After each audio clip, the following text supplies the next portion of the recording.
Welcome to Driven Up's Power Talk. I'm Jasmine Moore. And I'm Rebecca Heisey. We're two work besties who have spent over a decade learning the ins and outs of sales and marketing. On this podcast, we discuss all things go-to-market operations, the people, processes, and technologies that make up the engine of a thriving go-to-market function. Let's get to it. If you are in the B2B tech space and your job is related to anything sales engagement, then you probably heard about the recent breach that SalesLoft Drift's product just went through. Yeah. It's all over. It broke LinkedIn pretty much. Yeah. So I guess what happened is bad actors were able to access the back end of the Salesforce and SalesLoft integration of SalesLoft customers. Yep. I saw that Cloudflare put out an article about their system being accessed. It was a whole mess. Yeah. So what happened was SalesLoft just shut down the integration between Salesforce and SalesLoft completely for all of their customers.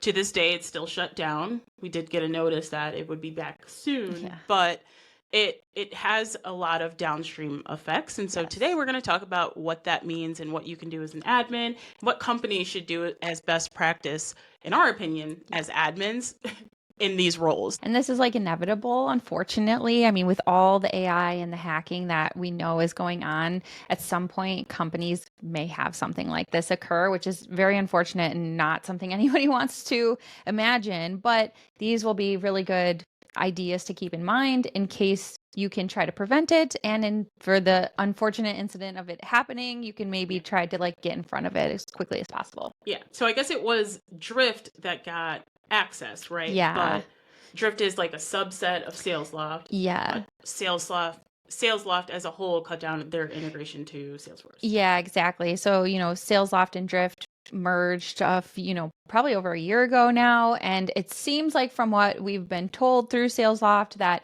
Drift was the main one impacted. But because SalesLoft is the main parent company, they had to take these precautions of just shutting everything down, which impacts all of their customers, which has not been a fun thing to deal with for anyone, I'm sure. Yeah, I'm sure that caused a lot of great headaches. Yeah. From the perspective of the company that got breached, what do we think that they should do in order to address these types of issues when they happen? Yeah, I think that like in these situations, you definitely need strategy. You need somebody who's kind of your PR person, your communications person, because you have to get in front of everyone. You have to get in front of your own organization, and then you definitely have to address your customers. And it's hard. It's very difficult, but you want to be as transparent as possible. So that's like the very first thing is transparency. You obviously there's going to be certain things you can't say to your customers, but you have to try to own the incident, just come out and say, this is what happened. We have been hacked. Because really, like you said, Cloudflare, other companies, they may have been breached also. So like if they don't understand the severity of it, they might not take the means necessary then to also move forward and make sure that their systems are secure and no one else got through their, platform either. So try not to limit your truth, right? Like don't give partial truths. Obviously, again, use your PR people to use the right terminology, but try to be as transparent as you can about the incident. And us as admins, we can tell when you're like not trying to be transparent and when you're sending alerts and it's very high level, like we have noticed this issue and we're investigating it further. Like, no, we need more information. Yes. What happened? What's the worst case? Essentially? Yeah. Tell us the worst case so that we can prepare on our end and make sure that our systems are secure. Exactly. And so at least with this incident, they tried to be pretty transparent right up front. They did, they sent out their trust site. They have their status page. They were sending out emails. I think some of the timeline on communication wasn't always great throughout this because the main breach of it was for Drift customers. So if you're not a Drift customer and you're only a SalesLoft customer, you weren't getting as many updates because they were mostly addressing the people who were at Drift because those were the impacted malicious actors that were really targeted.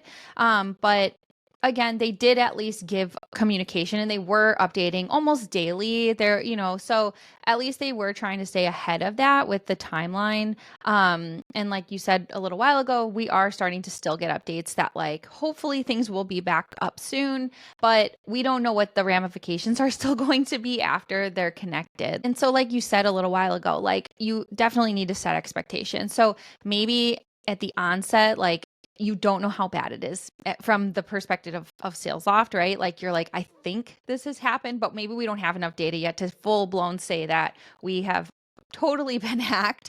But I think that you definitely need to compile that information and really get it out there. I think that was part of the confusion in the beginning also, was that, like you said, they kind of came out and were like, we think this has occurred. And then they came out and said, yeah, we definitely have had malicious activity. So again, it kind of makes confusion. And I'm not saying that anyone knows how to handle these, perfectly. You're all so stressed and like, we got to get in front of this as quickly as possible. And sometimes you don't know what to say right off the bat. But again, for other customers that are coming out and now saying too that they've seen those malicious activities on their side, they need to know as quickly as possible that they have to also get in front of it. Yeah, and as a customer, we need that and we appreciate that. Yeah. And I feel like it's your due diligence to give the customer all of the information that you can so that they can act accordingly. Because on the admin side, and this is not just for SalesLoft, but if you are managing any system that has a security breach, there should be a protocol internally of what you need to do, and you would need to execute that. It should probably start with alerting the head of your security and infrastructure team so that they know exactly what's going on.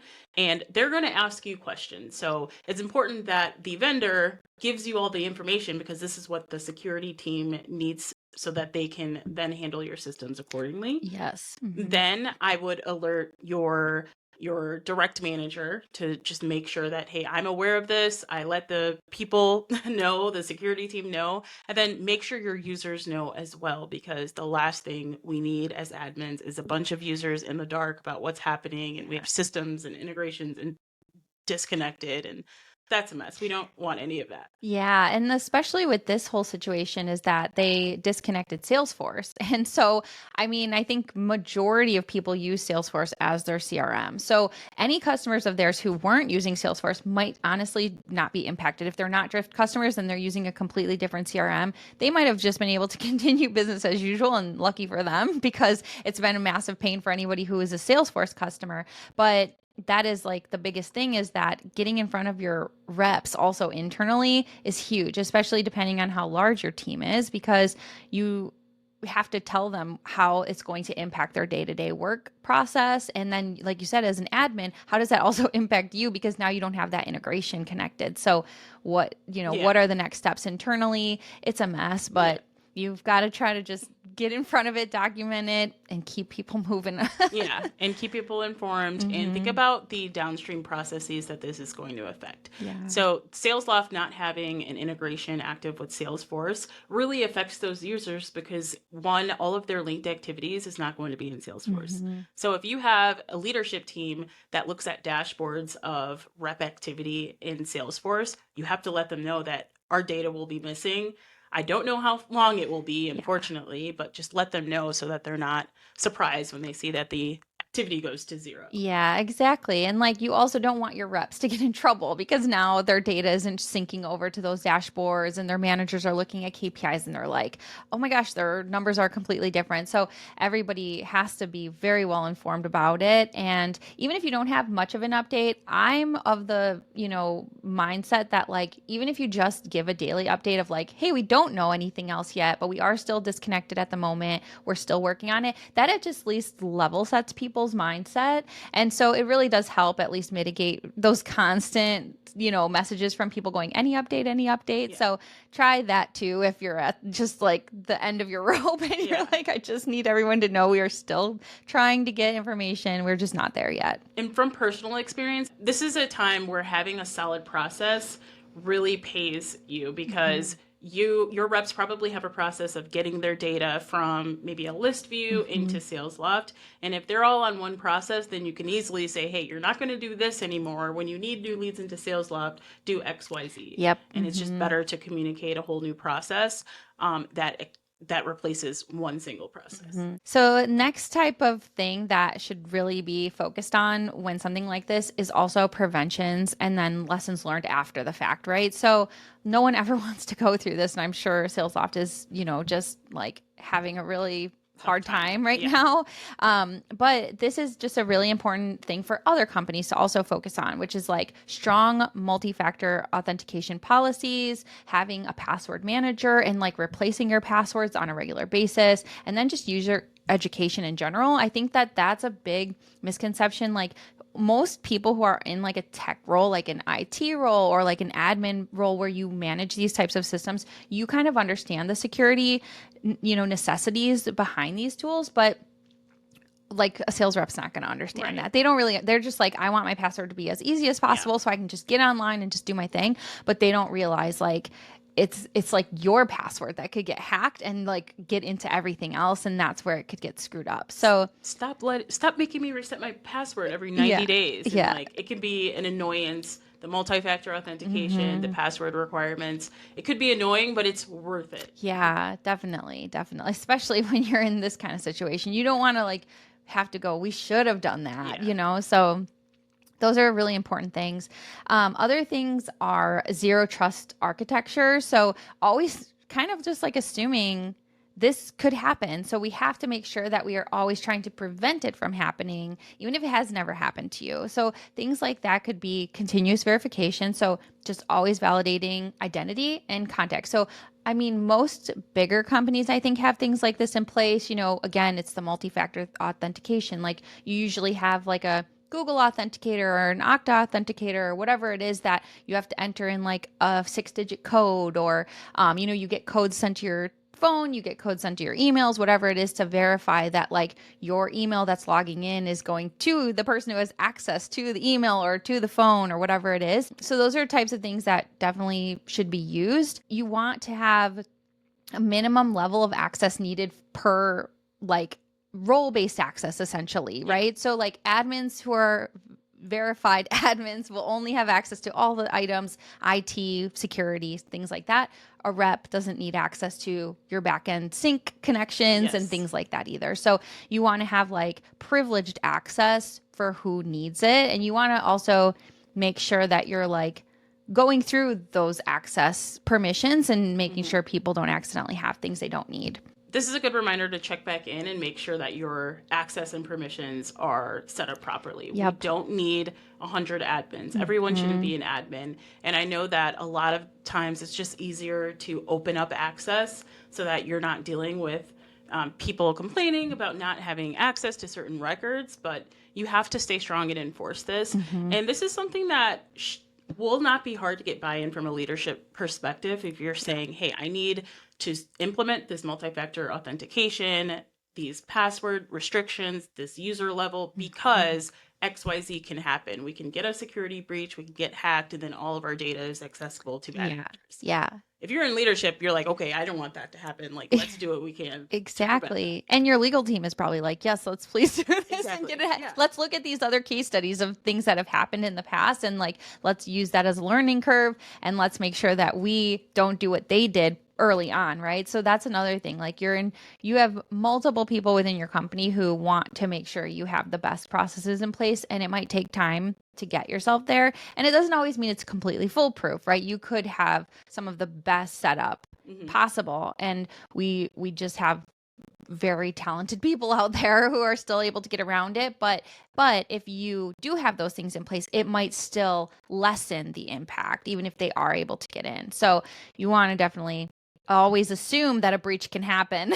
Always assume that it can happen. And set up like a biannual project with your security team to just go through all of your normal protocols and your system setup just to make sure you're good. Yeah, exactly. And sometimes that even just looks like changing out your API keys, making sure you delete them, changing out your IP addresses if you can, like switching things out like that, just so that people don't have that if they ever pull your data, So there's so many things, and you could probably like compile a very long list of things, but those are just some to kind of highlight the tipping, sort of things to cover and make sure that you're looking at those. Yep. As an admin, security is also your responsibility. It's not just on IT. So use this as a case study for what could happen. And I'm not saying that they didn't do all of these things. I'm not sure what happened and how this happened, but you just have to do what you can to keep your company's data safe. Yes, exactly. Like we're just talking generally, but we don't know how this happened. But again, like we said, you could still have the best things in place and something still can get through. You just, you know, it's just unfortunate and kind of the times that we live in. So again, you just want to make sure you have some of these things in place.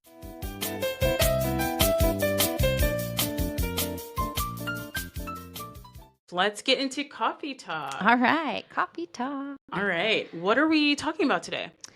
We are going to talk about the great PTO guilt spiral. So I don't know if you felt this way. I'm sure many of our listeners probably have felt this way. I've felt this way myself, which is unfortunate. But why do we feel guilty when we take time off? And why do we feel like we have to still stay connected when we take time off?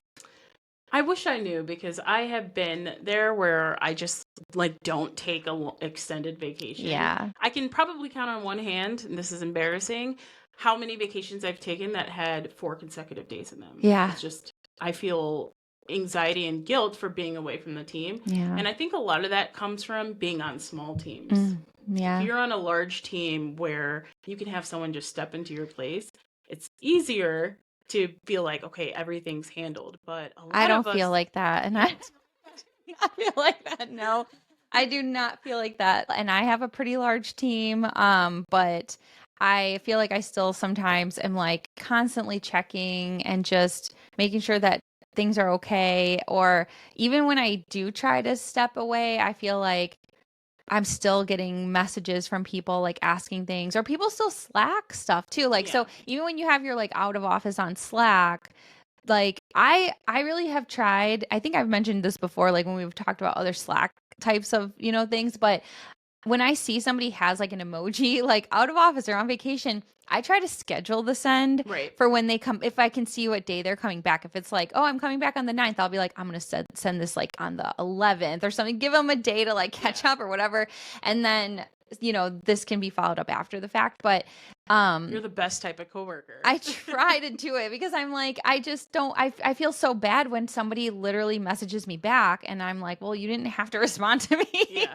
And yeah, I mean, it's just sad when people are like, oh, I'm, you know, getting ready for my wedding. And then they're responding to you and you're just like, go enjoy your wedding. Like, why are you responding? What is going on? Yeah, I think that starts with the culture that we are implementing at a leadership level. Like, just encourage your employees to be off when they're off. Yeah. And of course, some things happened.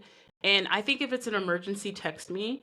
But if I'm off, I'm not going to check my Slack. Yeah. Emergencies happen. You have my phone number. Text me and I will gladly hop in and do what needs to be done. Yeah. But if it's just like a random question, I can wait until when I get back. You could Slack me, but don't expect an answer. Yeah. And that's the thing. I think it's really even just holding yourself accountable. Like, turn off the notifications on your phone, on your watch, whatever you need to do so that you don't see the like little icons growing and growing, because I think that's what gets most people in is they're like, hey, I had like 10 notifications. Now I have 20. I need to go check on why this is growing so much. And I think you just kind of have to say either, like trust your team to just get it done. But if it's a very big emergency, then tell people to just like text you if you need it. But I think it is kind of becoming a part of our culture where a lot of people are still remote, even if you're hybrid or, you know, in office. I think that because we were remote before, the expectation is kind of just that, like, you're always connected because we know you can have it on your phone and everything. But I think we need to go back a little bit in time. Yeah. Let's bring trust back. I think, in my experience, I'm just so used to being on a small team where there's not many operators. Yeah. Like, I could be the only operator and the only one that has a handle on a certain process or system. So that's unfortunate. Yeah, definitely. But let us know, how do you avoid feeling guilty when taking PTO? We'd love to hear it. Yeah, and hope you liked this episode. All right. Thanks for tuning in. See you next time. Be sure to like, subscribe, and follow us on all social media platforms. Keep up with us and all of our hot takes on all things go-to-market operations. See you next time.